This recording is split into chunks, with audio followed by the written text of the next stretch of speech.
Khairpur Nathan Shah मां मुना सुमरो जी report मुताबिक़ सिंध जे ॿियनि शहरनि जीअं खैरपुर नाथन शाह में बि करबला जे शहीदनि खे भेटा पेश कई वई।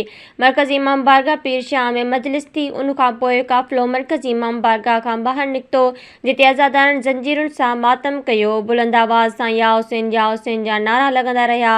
मरकज़ी इमाम बारगाह पीर शाह खां तक़रीबन 2 बजे आहिस्ते आहिस्ते काफ़िलो हलंदो रहियो।